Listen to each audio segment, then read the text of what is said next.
भारत के लोगों को बहुत सारी बधाई, ढेर सारी शुभकामनाएं। अभी तो कॉमन यूनिवर्सिटी एंट्रेंस टेस्ट का मामला चल रहा है कि दिल्ली यूनिवर्सिटी ने तय किया कि एडमिशन्स अब +2 की मेरिट पे नहीं होंगे, उसकी बजाय टेस्ट के माध्यम से होंगे।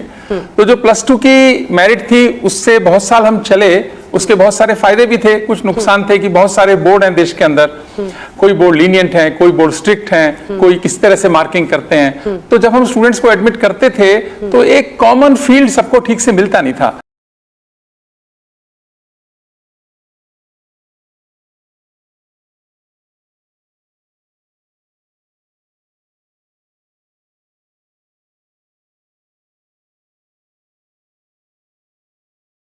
जो स्ट्रिक्ट बोर्ड वाले हैं उनको नुकसान होता था, लेकिन हर बोर्ड का अपना एक तरीका है समझने का, काम करने का, उस बारे में तो हमें कुछ नहीं कहना।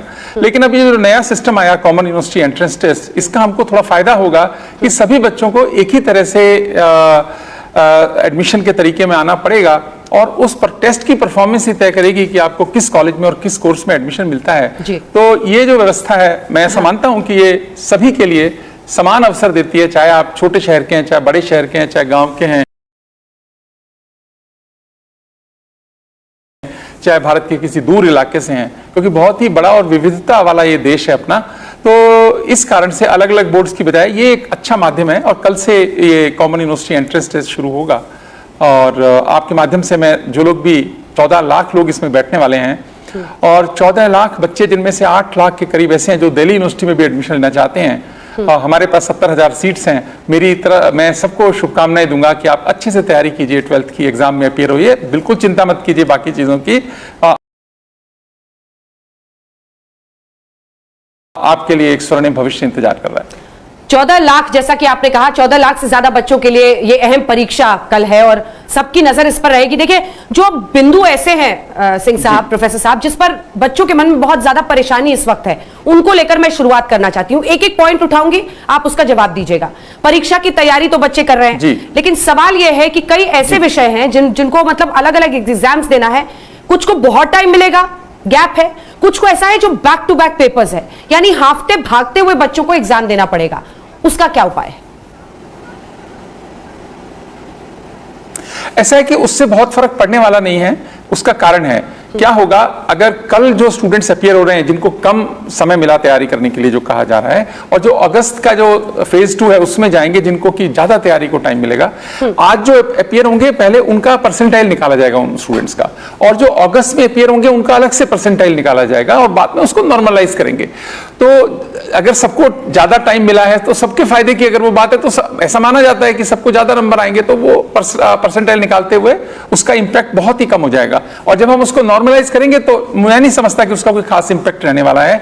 हर दिन इंपॉर्टेंट है, उस दिन जो एग्जाम होगा वो आपकी जो परफॉर्मेंस है वो रिलेटिव परफॉर्मेंस है, किसी को चिंता करने की जरूरत नहीं है, वो सिस्टम उसका ध्यान रखेगा। चलिए, आपकी बात पर उम्मीद करेंगे कि बच्चों को जरा भरोसा हो। मेरा अगला सवाल आपसे यह है सर कि जेईई हो, बहुत सारे ऐसे जो प्रोफेशनल कोर्सेज के एग्जाम है सेंट्रलाइज्ड होते हैं, बच्चों पर जबरदस्त दबाव रहता है। पहले 10th का एग्जाम्स उन्हें देना है, फिर 12th के एग्जाम्स देने हैं, 12th में अपने सब्जेक्ट्स को केटर करना है। अब ये अलग एक एग्जाम जिसके लिए उनको पढ़ना है, किस तरह का होगा? और मैं तो कई बार प्रोफेसर साहब, आप भी पहुंचे 12वीं के बाद की अपनी अवस्था में, आपके मन में भी इस प्रश्न आएगा कि ये वाले एग्जाम में क्या आने वाला है, इसका तो पुराना कोई पेपर भी नहीं है कि वो देख के पढ़ ले, तो फिर वो क्या पढ़ें, क्या समझें? मतलब एक भय बच्चों के मन में है। और ये वाला जो खास तौर पर ये वाला जो बैच है, सोचिए उन्होंने कोविड की भी महामारी बुरी तरह से झेली, अब उनको ये एंट्रेंस टेस्ट का सामना करना पड़ रहा है। क्या पढ़े वो इन यूनिवर्सिटी एग्जाम्स के लिए? कोई पुराना वाला फर्रा भी नहीं है, पेपर्स भी नहीं है कि उससे कुछ देख लें क्वेश्चन। आपकी बात बिल्कुल ठीक है। हाँ, वो बात ठीक है कि इसके कोई 5 साल के कोई पैटर्न और पुराने पेपर्स उपलब्ध नहीं हैं। ये तो एक चैलेंज है, पर ये सभी बच्चों के साथ ये चैलेंज है, किसी एक के साथ नहीं है।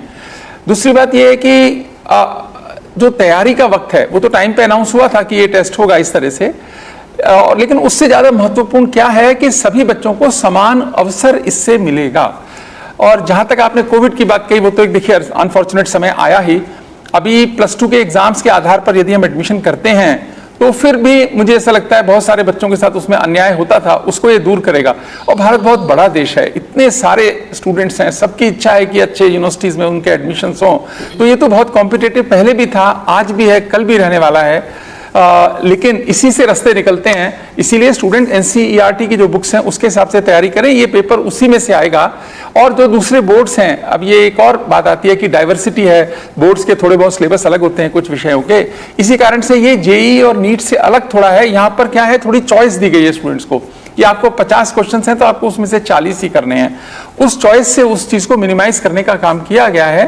और ओवरऑल मुझे ऐसा लगता है कि जो व्यवस्था बनी है इससे बेहतर अभी तो नहीं समझ में आई थी, आगे होगी तो उसके हिसाब से एनटीए इंप्रूवमेंट करेगा, पर मुझे ठीक लगता है। तो आप कह रहे हैं कि एनसीईआरटी की तरह की किताबों पर आप पढ़ाई कीजिए और 50 में से 40 क्वेश्चंस के ही जवाब देने हैं, तो ये एक थोड़ा सा बच्चों के लिए राहत की बात है। अब अगला सवाल मेरा सब, और अगला सवाल ये है कि बच्चे कौन से एग्जाम की तैयारी करें सर? अब देखिए, अब प्रेशर तो ये होगा ना कि हम 12th के एग्जाम्स की तैयारी करें या फिर हम यूनिवर्सिटी में एंट्रेंस की तैयारी के एग्जाम करें। ऑब्वियसली कोई आगे पढ़ना चाहेगा तो उसके लिए फिर प्राथमिकता हो जाएगी कि यूनिवर्सिटी के लिए तैयारी करें। अब ऐसे में ये भागा दौड़ी मचेगी कोचिंग सेंटर्स की, और वो तो आप जानते हैं कि एक पैरेलल कारोबार पूरा देश में चल रहा है। ये सब ना हो, इसको रोकने के लिए आपके पास क्या ब्लूप्रिंट है, और बच्चों को, उनके पेरेंट्स को जो सुन रहे होंगे, क्या बताएंगे आप? देखो, इसको रोकने की बात तो अपनी जगह है।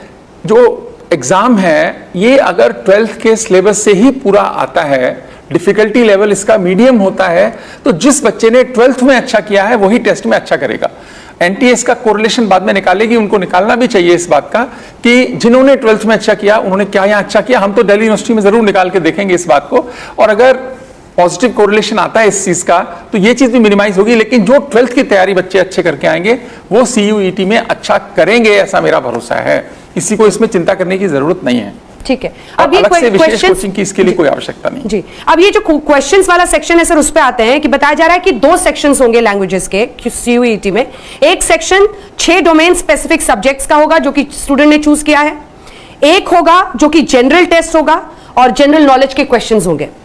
अब general knowledge, current affairs, mathematical reasoning, logical and analytical reasoning, अब ये सब का कहां से कोर्स समझ में आएगा सर?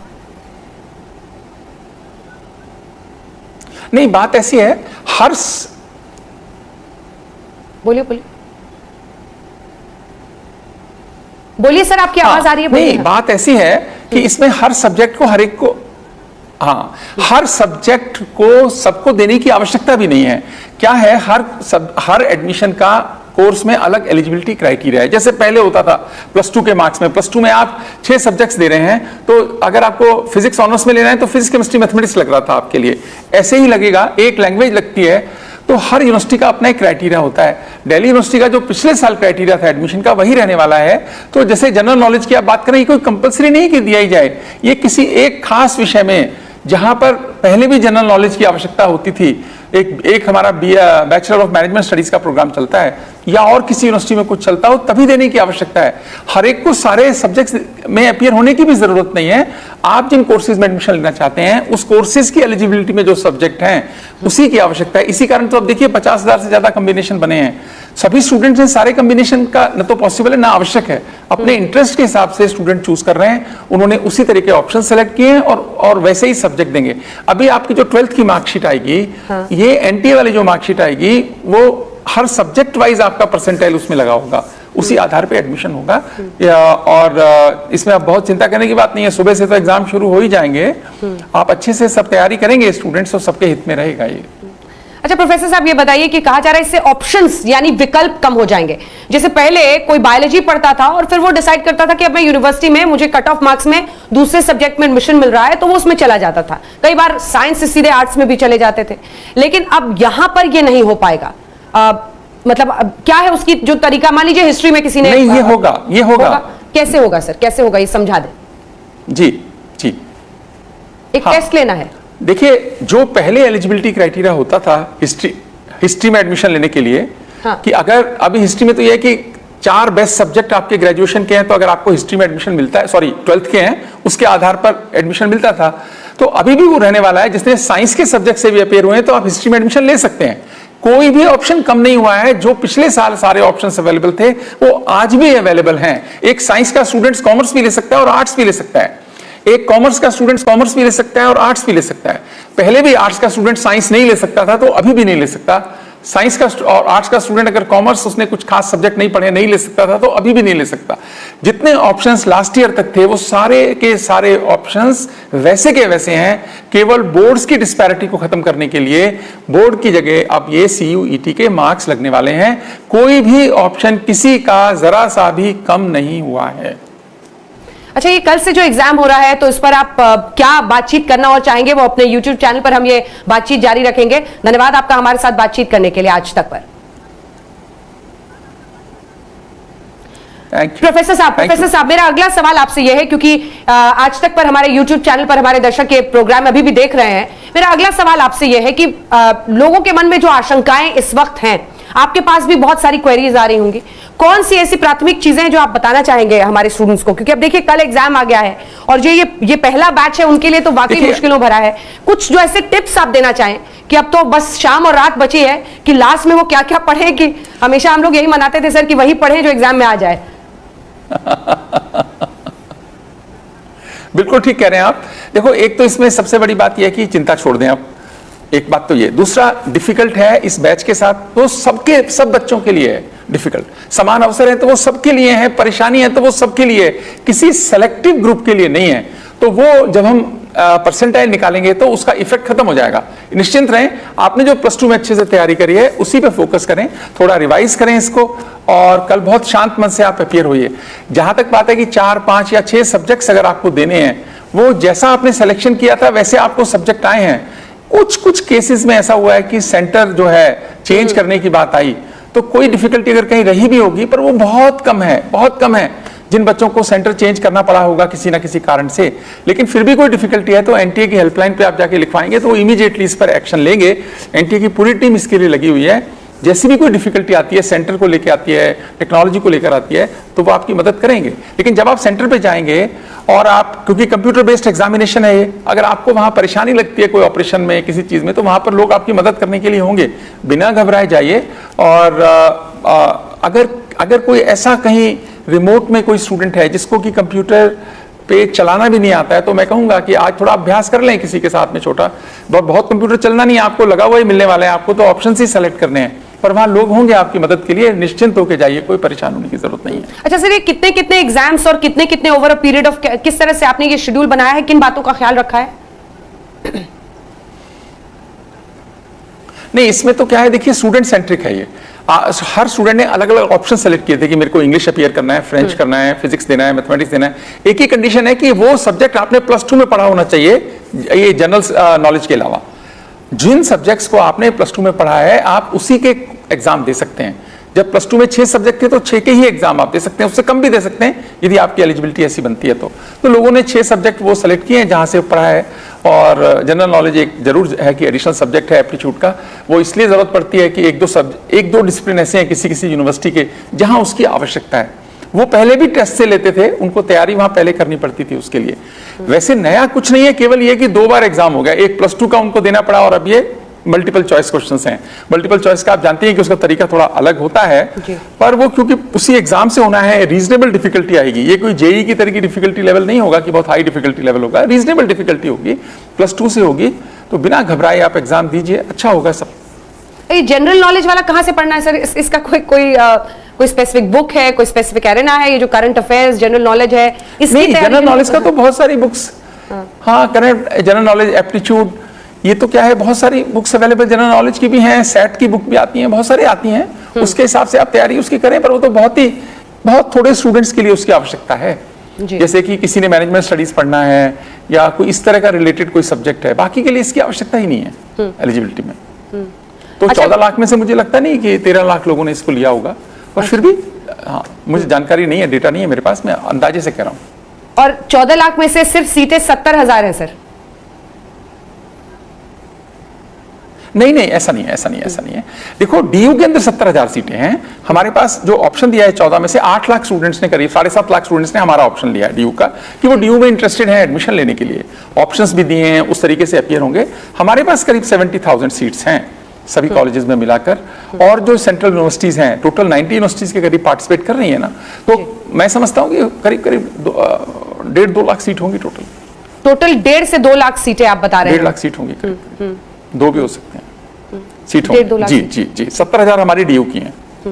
ये बहुत बहुत धन्यवाद आपका प्रोफेसर योगेश सिंह जी हमारे साथ बातचीत करने के लिए। और कोई ऐसी जानकारी जो आपको लग रहा है छूट गई है, अगर आप हमारे स्टूडेंट्स को देना चाहें, क्योंकि कल एग्जाम है, आज वो वीसी को लाइव सुन रहे हैं, तो कोई ऐसा सजेशन या टिप्स चलते चलते जो आखिर में आप देना चाहें?